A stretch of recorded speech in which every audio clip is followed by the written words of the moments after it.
Gadis itu mengetahui bahwa waktu tengah malam akan segera tiba. Dengan tergesa-gesa, ia mengucapkan selamat tinggal kepada pria itu.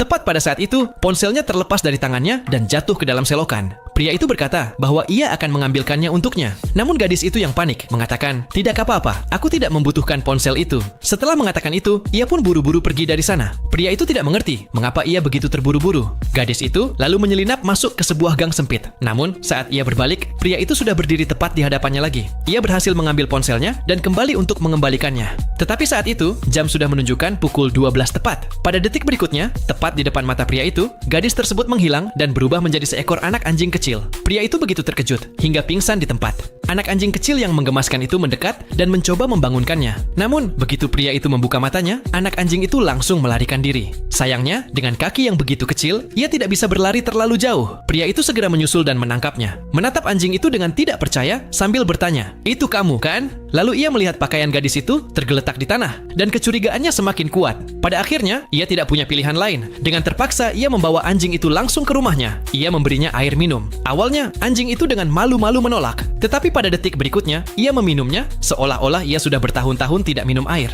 Melihat semua itu, pria itu merasa seperti sedang bermimpi. Untuk memastikan kebenarannya, ia mengeluarkan ponsel gadis itu dan meminta anjing tersebut untuk membukanya. Dengan menggunakan cakarnya, anjing itu menggambar sebuah pola dan ponsel pun terbuka. Kini ia benar-benar yakin, anjing itu tidak lain adalah gadis tersebut. Malam itu, anjing itu diam-diam mencoba menyelinap keluar. Namun, pria itu terus mengawasinya. Ia menunggu sebentar, lalu mendengar suara dengkuran keras. Ternyata, pria itu tertidur dengan mata masih terbuka. Ia perlahan bangkit dan mencoba pergi. Tapi tiba-tiba pria itu mengangkat kepalanya. Jantungnya mulai berdegup kencang karena takut. Beberapa detik kemudian, ia kembali berbaring. Anjing itu mencoba membuka pintu beberapa kali. Tetapi pintu itu tidak mau terbuka. Akhirnya, karena kelelahan dan putus asa, ia kembali ke tempat tidur dan tertidur. Ketika matahari terbit keesokan paginya, anjing itu telah berubah kembali menjadi manusia. Gadis itu dengan cepat berpakaian dan bersiap untuk pergi. Namun, tepat saat itu, pintu kamar terbuka. Di hadapannya berdiri seorang anak laki-laki, seseorang yang menyukainya. Ia sama sekali tidak tahu bagaimana harus menjelaskan hal ini kepadanya. Dan bagaimana caranya memberitahu seseorang bahwa gadis yang ia sukai sebenarnya adalah seekor anak anjing kecil yang lucu.